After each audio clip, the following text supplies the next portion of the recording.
Para muhibbin rahimakumullah, As-suratul ashirah min suwaril Quran, suratu Yunus. Surat yang ke-10 daripada surah-surah yang ada di dalam kitab suci Al-Quran adalah surat Yunus. Ayatuha tis'un wa mi'ah. Surat Yunus ini ayatnya berjumlah 109 ayat.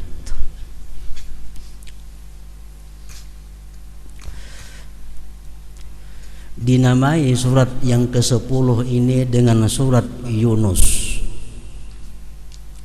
karena di dalam surat yang ke-10 ini ada mengisahkan tentang Yunus dan kaumnya, seperti di dalam ayat 98 firman Allah Subhanahu wa taala, "Falaula kanat qaryatun amanat fanafa'aha imanuha illa qauma Yunus lamma amanu kasyafna anhum azabal khizyi bil hayatid dunya wa matta'nahum ila hin."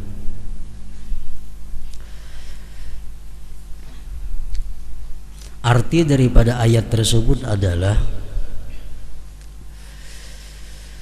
tidak berguna iman sesuatu penduduk kampung yang mana mereka itu beriman setelah menyaksikan atau merasakan azab Allah.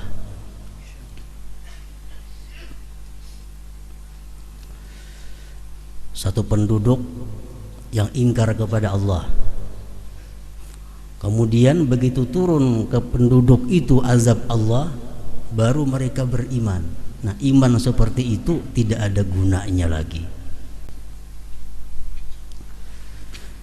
Illa qaum Yunus, kecuali kaum Nabi Yunus, kecuali umat Nabi Yunus. Mereka itu beriman setelah menyaksikan azab akan menimpa mereka.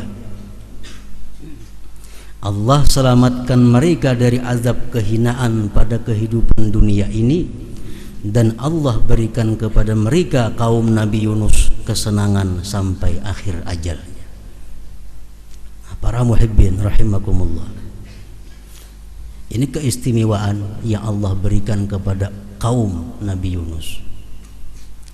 Biasanya satu kampung atau negeri yang ingkar kepada Allah, yang tidak mau menurut ajakan Rasulullah, kampung itu akan diturunkan azab.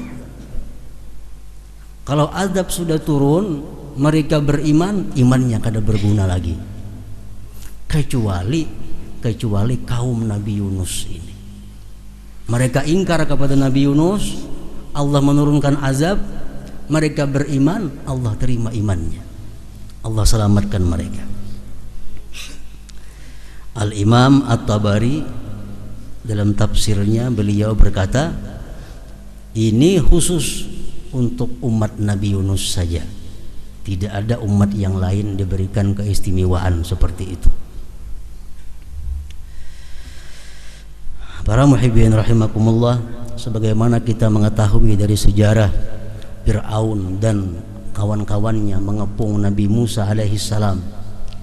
Begitu Fir'aun dan kawan-kawannya sampai di tengah laut, laut kembali berkumpul, laut kembali bersatu, Fir'aun dan jemaahnya tenggelam. Fir'aun beriman kepada Allah saat itu, tapi sudah tenggelam, sudah kena azab Allah. Nah, Allah kada menerima lagi imannya Fir'aun itu. Jadi setiap kampung penduduk yang menentang Allah, kemudian Allah turunkan azab, lalu mereka tobat, mereka beriman, iman itu sia-sia. Kecuali yang pernah terjadi kepada umat Nabi Yunus tadi.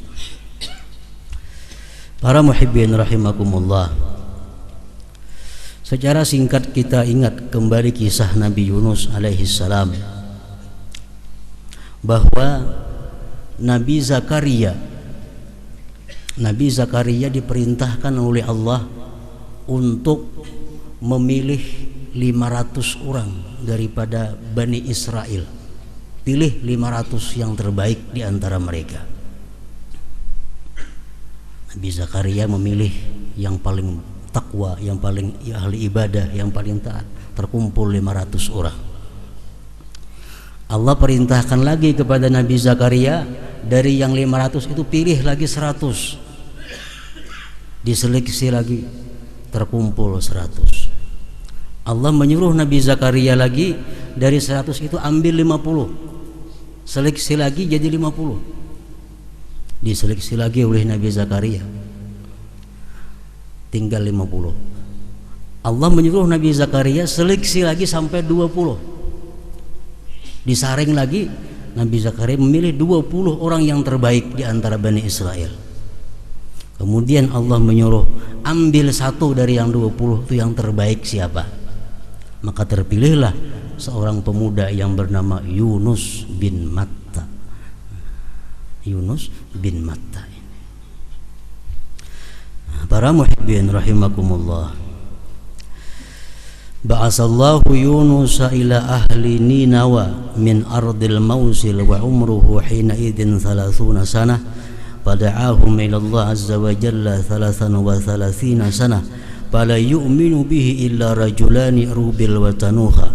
Falamma ra'a tamarrudahum ala kufrihim wa inadihim wa'adahum bihuludil azab ba'da 3. Wa kharaja Yunus min baini adhhurihim. Walamma ra'au 'azab Allah fawqa ru'usihim wa tahaqqaqu nuzulahu 'alaihim amanu wa tadarra'u ila Allah wa baqaw wa tabu fakashafallahu anhum.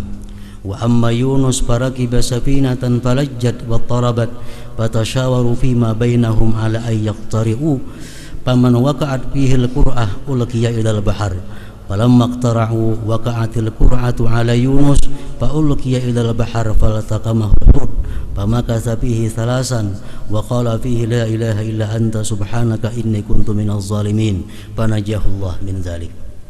Ringkasnya riwayat Nabi Yunus. Allah mengutus Nabi Yunus ini ke suatu tempat yang bernama Ninawa, daerah yang bernama Ninawa. Ninawa ini nama tempat yang berada di Mausil. Mausil ini berada sekarang di wilayah negara Irak. Namun sekarang disebut Mosul. Dahulu Mausil. Sekitar 600 km dari kota Baghdad. Allah mengutus ke sana karena di sana ada umat yang menyembah berhala, yang kafir kepada Allah Subhanahu wa taala. Di tempat yang bernama Ninawa tadi. Allah utus Nabi Yunus ke sana. Waktu itu beliau berumur baru 30 tahun.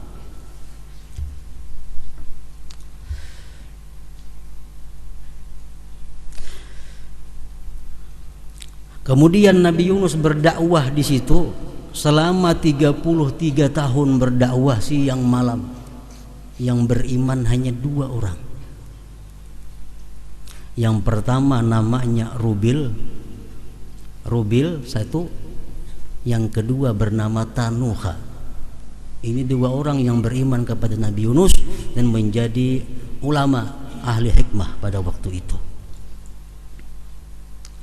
Setelah Nabi Yunus melihat bahwa mereka ini kadang mau beriman, tetap kafir, menyembah berhala, ingkar kepada Allah, Nabi Yunus menjanjikan kepada mereka azab akan datang tinggal 3 hari lagi bila kalian tidak beriman. Diberi waktu 3 hari. Bila kalian beriman, azab akan turun. Dan Nabi Yunus pun keluar meninggalkan tempat itu. Karena selama ada Nabi di tempat itu, azab kada akan mau turun. Nah, Yunus keluar dari tempat itu. Sesudah 3 hari, penduduk Ninawa itu melihat ada awan hitam yang gelap datang ke daerah mereka. Sudah berada di atas kepala mereka. Bila awan gelap itu turun, asap yang gelap turun, mereka akan mati semuanya. Nah, di saat itulah azab sudah di atas kepala, mereka berkumpul beriman kepada Allah, bertobat kepada Allah, dan Allah terima tobatnya. Akhirnya Allah selamatkan mereka daripada azab yang sudah mereka saksikan di atas kepala mereka tadi. Nah, Nabi Yunus keluar, beliau umpat kapal, menumpang kapal menuju ke tempat tujuan. Naik di kapal Nabi Yunus. Setelah kapal berjalan di tengah laut, kapal bergulak karena gelombang. Nah, kebiasaan orang kampung situ, apabila kapal ini macam ini mesti diundi, ada yang harus dibuang ke laut. Dibikin undian di kapal itu, dicabut undian, siapa yang namanya dalam undian akan dibuang ke laut. Ternyata dalam undian tertulis Yunus bin Matta ini. Akhirnya Yunus dibuang ke laut. Faltaqamahul hut, dimakan oleh iwak, ditelan oleh ikan yang besar. Begitu Yunus masuk ke dalam perut ikan, Allah memberikan petunjuk kepada ikan, wahai ikan, itu Yunus bukan rezeki engkau. Jadi harap jangan dilukai dan jangan diapa-apa itu Nabi Yunus, karena bukan rezeki engkau. Nabi Yunus bertahan selama 3 hari dalam perut itu, dan beliau mengatakan la ilaha illa anta subhanaka inni kuntu minaz zalimin. Akhirnya Allah selamatkan Nabi Yunus daripada perut ikan tadi. Nah, demikian ringkasnya cerita Nabi Yunus dan penduduk kampung Sidin yang bernama Ninawa tadi. Para muhibbin rahimakumullah, dari ayat dan kisah tersebut ada beberapa sesuatu yang dapat kita ambil hikmahnya, kesimpulannya. Pertama, disebutkan tadi bahwasanya Allah tidak akan menerima iman seseorang, tidak akan menerima tobat seseorang kalau sudah dia diperlihatkan azab Allah.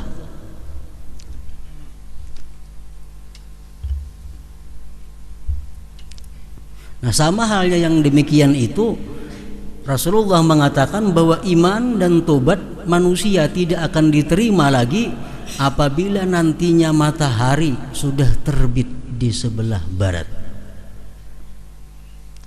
Nah, 2 jam sudah, nang pajang kada berguna lagi iman. Sudah matahari terbit di barat, hanyar masuk Islam. Nang berdosa hanyar bertobat, kada diterima lagi tobatnya. Yang ketiga, tobat dan iman itu tidak diterima lagi oleh Allah Subhanahu wa taala apabila roh kita sudah sampai di hulqum atau tenggorokan. Orang tuh garing, antak-antak, batis sudah kada singgerakan lagi, tangan kada singgerakan lagi, cuma tenggorokan aja bergerak lagi. Nah, itu ngarannya roh sudah sampai di tenggorokan. Dalam saat itu dia tobat, atau saat itu dia beriman kepada Allah, atau saat itu dia mengucap la ilaha illallah, sia-sia. Kenapa? Karena roh sudah berada di hulqum. Rasulullah sallallahu alaihi wasallam bersabda, innallaha yaqbalu taubatal abdi ma lam yughargir, rawahu Tirmidzi. Allah masih menerima tobat hambanya selama roh itu belum sampai di tenggorokan ini. Nah, jadi kalau roh itu sudah sampai di tenggorokan, kada usah lagi dizikirakan dalam sakarat itu. Kalau tangan masih bergerak, batis masih bergerak, ayo dizikirakan di telinganya. Kalau sudah rohnya sampai di sini, kada perlu dizikirakan lagi, karena sudah kada berguna lagi iman atau tobat seseorang di saat itu. Firman Allah Subhanahu wa taala dalam Al-Qur'an, laisatit taubatu lil ladzina ya'maluna as-sayyi'at hatta idza hadara ahadahumul maut qala inni tubtul an. Tidaklah tobat itu, tidak ada tobat bagi orang yang beramal kejahatan sehingga manakala hadir akan dia oleh kematian, dia berkata, aku sekarang tobat. Tidak ada tobat lagi, kata Allah Subhanahu wa taala. Nah, jadi bertobat kepada Allah bagi kita ini sebelum roh sampai di tenggorokan itu. Para muhibbin rahimakumullah, salah seorang sahabat dulu pernah bertanya kepada Rasulullah, "Ya Rasulullah, ma haddut taibin?" Apa batasnya orang tobat itu? Sampai kapan batasnya tobat itu diterima oleh Allah Subhanahu wa taala? Rasulullah menjawab, "Man taba qabla mautihi bi sanatin qabilallahu taubatah." Barang siapa bertobat setahun sebelum matinya, Allah terima tobatnya. Barang siapa bertobat selama setahun sebelum matinya, Allah terima tobatnya. Jadi setahun sebelum mati dulu tobat, Allah terima. Kalau kada sampai setahun, kada Allah terima lagi.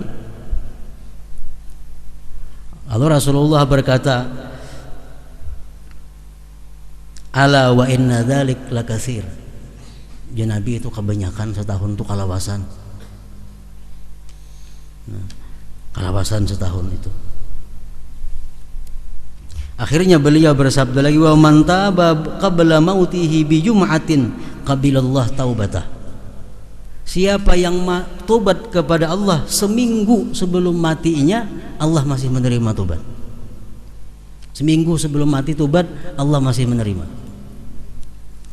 Kemudian Rasul bersabda lagi, "Ala inna dzalika lakatsir." Itu pun kebanyakan juga ya Nabi, kalawasan juga. Kemudian beliau bersabda, "Faman taba qabla mautihi biyaumin qabilallah taubatah." Siapa yang tobat kepada Allah sehari sebelum mati, Allah terima tobatnya.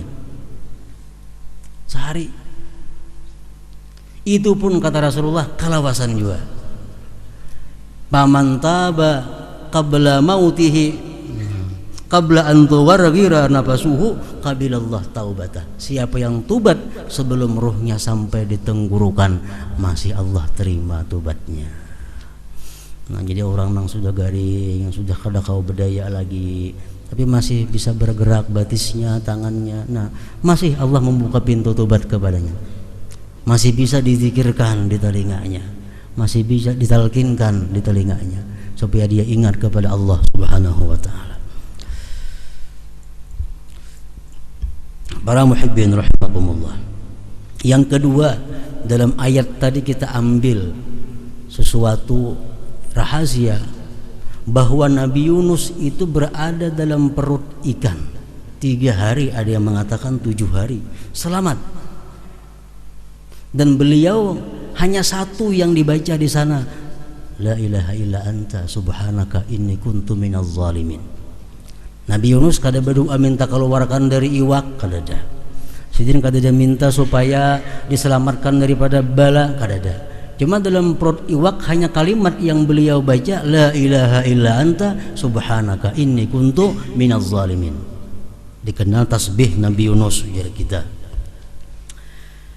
Nah, Rasulullah sallallahu alaihi wasallam dalam berbagai macam hadis mengatakan dan disimpulkan oleh para ulama bahwa tasbih Nabi Yunus itu sangat bagus dibaca sebanyak-banyaknya bagi umat Nabi Muhammad sallallahu alaihi wasallam. Orang yang kesusahan akan dilapangkan oleh Allah. Orang yang gelisah akan ditenangkan oleh Allah. Orang yang banyak hutang akan dilunaskan oleh Allah Subhanahu wa taala. Banyak-banyak membaca la ilaha illa anta subhanaka inni kuntu minaz zalimin. Sekurang-kurangnya 40 kali sesudah sembahyang witir. Pikiran kada tenang, kada usah berdoa lawan Tuhan, ya Allah lapangkan pikiranku, kada usah. Cukup la ilaha illa anta subhanaka inni kuntu minaz zalimin. Hutang asa kada kau lagi membayari, bayari lawan la ilaha illa anta subhanaka inni kuntu minaz zalimin. Allah beri jalan keluar untuk melunasi hutang itu. Nah, firman Allah dalam Al-Quran, "Falaula annahu kana minal musabbihin lalabisa fi batnihi ila yaumi yub'atsun." Andai kata Nabi Yunus tidak bertasbih itu dalam perut ikan, niscaya dia sampai hari kiamat tetap dalam perut ikan itu. Orang dalam perut iwak saja selamat karena mengucapnya itu, apalagi dalam dunia yang luas ini. La ilaha illa anta subhanaka inni kuntu minaz zalimin. Mun hendak dijadikan amalan rutin 40 sesudah sembahyang witir. La ilaha illa anta subhanaka inni kuntu minaz zalimin. Dan lagi orang yang sedang sakit garing, sangat dianjurkan membaca la ilaha illa anta itu. Rasulullah sallallahu alaihi wasallam bersabda dalam hadis yang diriwayatkan oleh Imamul Hakim, fa ayyuma muslim da'a bihi fi maradihi 40 marrah famata bi maradihi walahu famata bi maradihi dzalik u'tiya ajra syahid wa in bara'a maghfuran lah, rawahul Hakim. Siapa-siapa orang muslim yang membaca tasbih Yunus tadi pada waktu dia sedang sakit 40 kali, awak garing, baca aja 40 kali. Kada tiap hari, kada sekali itu aja 40 kali. Andai kata dia mati pada waktu garing itu, dia diberi pahala sebagai pahala syuhada. Andai kata dia sembuh dari sakit itu, bara'a maghfuran lah, dia sembuh, diampuni dosa-dosanya. La ilaha illa anta subhanaka inni kuntu minaz zalimin. Jadi bila bina asa ubah sudah awak baca 40 kali. La ilaha illa anta subhanaka inni, walaupun salismaan karena apakah asa ubah awak asa panas dah baca 40 kali. Bila mati syuhada, sigar dosa diampuni Allah subhanahu wa ta'ala. Para muhibbin rahimakumullah, surat Yunus ini sebagaimana surat-surat yang lainnya dalam Al-Quran banyak memberikan petunjuk, pedoman hidup kepada kita semua. Di antaranya firman Allah subhanahu wa ta'ala dalam surat Yunus ayat 58 yang berbunyi, qul bi fadlillah wa bi rahmatihi fa bidzalika falyafrahu huwa khairun mimma yajma'un. Katakan wahai Muhammad kepada umatmu, dengan anugerah dan rahmat Allah, dengan demikianlah hendaknya mereka itu bergembira. Dengan anugerah dan dengan rahmat Allah, dengan demikian itu hendaknya mereka bergembira. Dan itu lebih baik dari apa yang mereka kumpulkan daripada harta dunia. Nah, ini satu ayat memberikan petunjuk kepada kita supaya kita gembira dapat pahala. Gembira dapat pahala. Kita sembahyang, tuntung sembahyang, kita jangan gembira karena sembahyang itu telah kita lakukan. Kita bersedekah, jangan gembira karena kita telah melakukan sedekah. Kita naik haji, jangan gembira bahwa kita telah melakukan naik haji, tapi kita gembira bahwa kita diberi Allah anugerah sehingga kita bisa sembahyang. Kita gembira diberi Allah rahmat, anugerah, bisa bersedekah. Jadi kita gembiranya itu kepada anugerah Allah, bukan kepada perbuatan kita.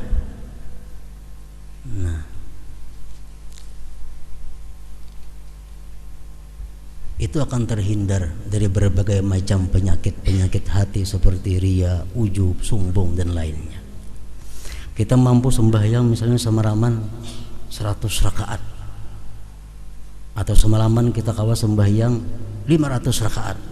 Hati kita gembira bahwa kita diberi Allah anugerah bisa melakukan itu. Nah, itu. Jangan kita merasa gembira bahwa kita kawa menggawi itu, jangan. Seolah-olah kita yang punya kekuatan untuk melaksanakan itu. Nah, jangan gembira karena itu. Kita gembira karena itu anugerah Allah kepada kita, rahmat Allah yang diberikan kepada kita sehingga bisa melaksanakan ibadah. Qul bi fadlillah wa bi rahmatihi.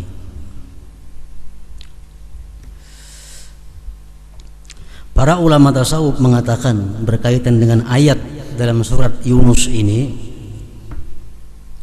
An-nasu fi wurudin ni'mah thalathatu aqsam. Manusia menyikapi datangnya nikmat Allah kepada mereka ada 3 macam kelompok manusia. Kita dapat nikmat, ada 3 macam kelompok menyikapi nikmat itu. Qismun yafrahu bin ni'mah wa yatalazzazu biha la yaral mun'im in aqbalat istaghala biha wa in faqadat istaghala bi talabiha. Satu kelompok manusia kalau datang nikmat dia gembira dengan nikmat itu dan dia bersenang-senang dengan nikmat itu tanpa ingat kepada Allah yang memberikan nikmat. Datang makanan, gembira datang makanan, bersenang-senang dengan makanan, lupa bahwa itu adalah anugerah Allah. Jika nikmat datang, dia sibuk dengan nikmat itu. Jika nikmatnya hilang, dia sibuk mencarinya. Ada kelompok manusia yang seperti itu. Dapat nikmat dari Allah, kada ingat apa-apa dengan Allah. Dia senang dengan nikmatnya, gembira dengan nikmatnya, tapi kada pernah mengingat bahwa itu adalah kiriman dari Allah Subhanahu wa taala. Nah, kelompok ini wahadal qismu kal an'am bal hum adall, ini kelompok seperti binatang bahkan lebih sesat daripada binatang. Dapat makan, untung makan, kada mau ucap alhamdulillah, kada ada juga. Kada ingat bahwa makanan ini adalah pemberian daripada Allah. Dia senang datang makanan, dia nikmati makanan itu tanpa mengingat anugerah Allah. Ini paling jahat manusia. Yang kedua, wa qismun yafrahu bin ni'mah min haitsu hiya minallahi ta'ala wa innallaha dzakarahu wa atana.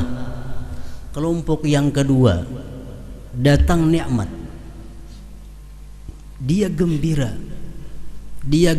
dengan nikmat itu karena ini adalah anugerah Allah.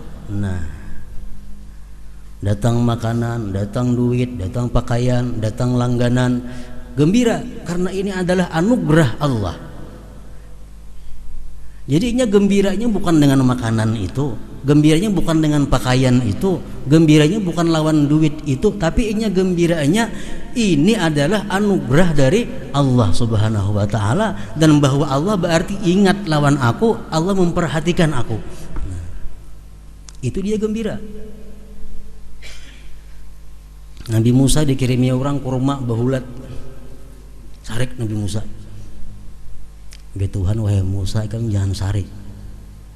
Kamu jangan pandang kurma itu, pandang nang mengirim itu aku. Berarti aku masih ingat lawan ikam. Masih ingat, masih memperhatikan. Nah, jadi sekecil apapun, sehalus apapun nikmat yang kita terima, itu menunjukkan bahwa Allah ingat lawan kita, Allah memperhatikan kita. Nang itu kita gembira. Nang itu kita gembira, bukan nikmatnya ini. Nah, ini kelompok yang kedua, sudah tergolong kelompok khawas, kelompok orang-orang yang istimewa sudah. Istimewa sudah itu. Nah, ini nang kau menghayati. Datang makanan, tuntung makan. Alhamdulillahilladzi at'amani hadza wa razaqanihi min ghairi haulin minni wala quwwah. Nah, ingat segala puji bagi Allah yang memberikan aku makanan ini tanpa ada usahaku sedikit juga pun. Berartinya gembira dapat makanan, gembiranya ini adalah kiriman Allah. Datang baju, gembira, pakai baju alhamdulillahilladzi kasani hadza min ghairi haulin minni wala quwwah. Ingat bahwa baju ini adalah kiriman Allah. Aku senang menerima ini pakaian karena dikirimi, diberi oleh Allah, ini anugerah Allah. Nang disenanginya itu bukan bajunya.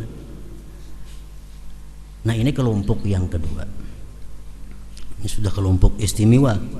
Kelompok yang ketiga, wa qismun yafrahu billah wa yataladzadu bi dzikrihi wa madhihi.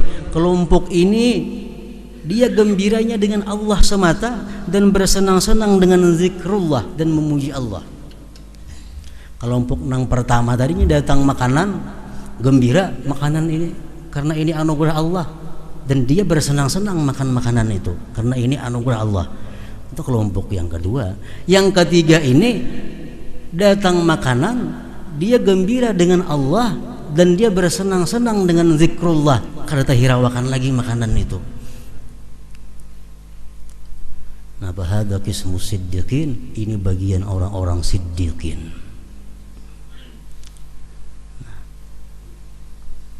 Kada terhirawakan lagi makanan karena merasakan kiriman Allah, berzikir kepada Allah, memuji Allah, kada terhirani lagi makanan tadi.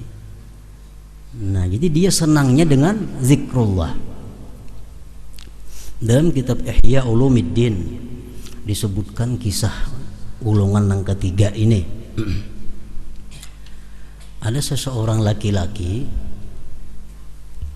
hendak dengan sepupunya yang perempuan,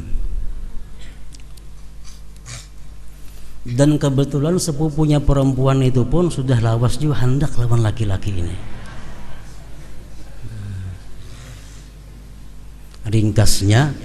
Ringkas ceritanya, dikawinkan oleh keluarganya. Dikawin.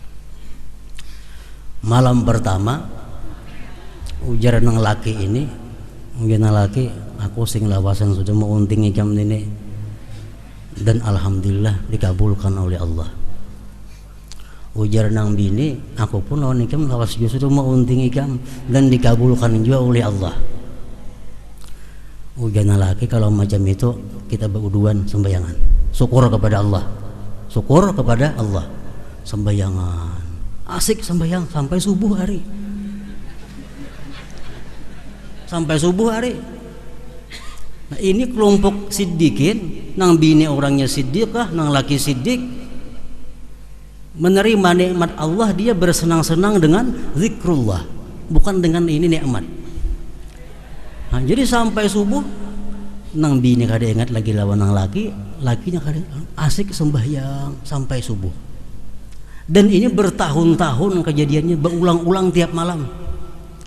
Malam pertama aja kada, bertahun-tahun demikian. Nah, kita merasa yang demikian aneh karena ini bukan makam kita, bukan makam kita, bukan kedudukan kita. Nah, bagi mereka yang sudah sampai demikian, maka itu adalah merupakan hal yang biasa. Nah, jadi datang nikmat Allah, dia senang dengan Allah dan dia bersenang-senang dengan zikrullah. Ini sudah kelompok siddiqin. Kelompok yang kedua tadi, nang mestinya kita duduk di situ, kewajiban kita di situ. Jangan sampai kita seperti binatang, datang nikmat makan, habis cari. Nah, datang nikmat kita gembira bahwa ini adalah anugerah Allah kepadaku, ini merupakan perhatian Allah kepadaku, ini merupakan pemeliharaan Allah kepadaku, dikiriminya aku nikmat ini. Jadi kita gembiranya karena itu, bukan karena nikmatnya. Nah, para muhibbin rahimakumullah, mudah-mudahan dengan demikian kita semua tergolong orang-orang yang dikehendaki beruntung oleh Allah Subhanahu wa taala di dunia dan akhirat. Ila hadratin Nabi sallallahu alaihi wasallam. Al-Fatihah.